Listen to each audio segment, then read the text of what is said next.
एक बार एक राजा की सेवा से प्रसन्न होकर एक साधु ने उसे एक ताबीज दिया और कहा कि राजन, इसे अपने गले में डाल लो और जिंदगी में कभी ऐसी परिस्थिति आए कि जब तुम्हें लगे कि बस अब सब खत्म होने वाला है, परेशानी के भंवर में अपने आप को फंसा पाओ, कोई प्रकाश की किरण नजर ना आ रही हो, हर तरफ निराशा और हताशा हो, तब तुम इस ताबीज को खोलकर इसमें रखे कागज को पढ़ना।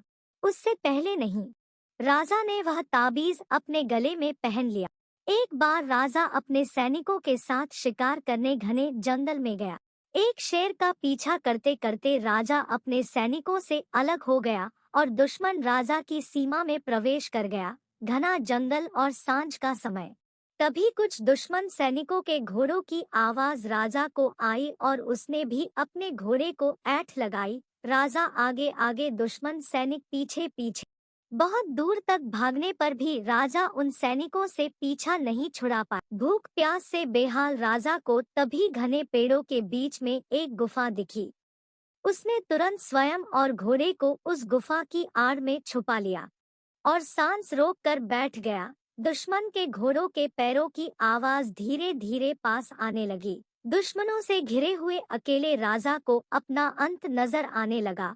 उसे लगा कि बस कुछ ही क्षणों में दुश्मन उसे पकड़कर मौत के घाट उतार देंगे। वो जिंदगी से निराश हो ही गया था कि उसका हाथ अपने ताबीज पर गया और उसे साधु की बात याद आ गई। उसने तुरंत ताबीज को खोलकर कागज को बाहर निकाला और पढ़ा।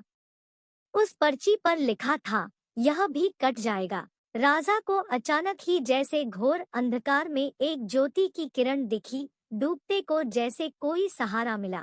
उसे अचानक अपनी आत्मा में एक अकथनीय शांति का अनुभव हुआ। उसे लगा कि सचमुच यह भयावह समय भी कट ही जाएगा। फिर मैं क्यों चिंतित हूँ। अपने प्रभु और अपने पर विश्वास रख उसने स्वयं से कहा कि हाँ, यह भी कट जाएगा। और हुआ भी यही। दुश्मन के घोड़ों के पैरों की आवाज पास आते आते दूर जाने लगी। कुछ समय बाद वहां शांति छा गई। राजा रात में गुफा से निकला और किसी तरह अपने राज्य में वापस आ गया।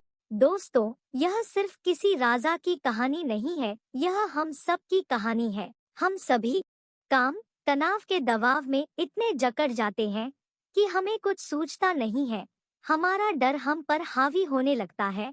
कोई रास्ता, समाधान दूर दूर तक नजर नहीं आता। लगने लगता है कि बस अब सब खत्म है। जब ऐसा हो तो 2 मिनट शांति से बैठिए, थोड़ी गहरी गहरी सांसें लीजिए, अपने आराध्य को याद कीजिए और स्वयं से जोर से कहिए, यह भी कट जाएगा। आप देखिएगा, एकदम से जादू सा महसूस होगा और आप उस परिस्थिति से उबरने की शक्ति अपने अंदर महसूस करेंगे। आशा करती हूँ ये कहानी आपको जरूर पसंद आई होगी। इस कहानी पर आपकी क्या राय है, हमें कमेंट करके जरूर बताएं और कहानी पसंद आई हो तो लाइक एंड शेयर करना ना भूले। चैनल पर नए हो तो चैनल को सब्सक्राइब जरूर कीजिए। कहानी सुनने के लिए आपका बहुत बहुत धन्यवाद।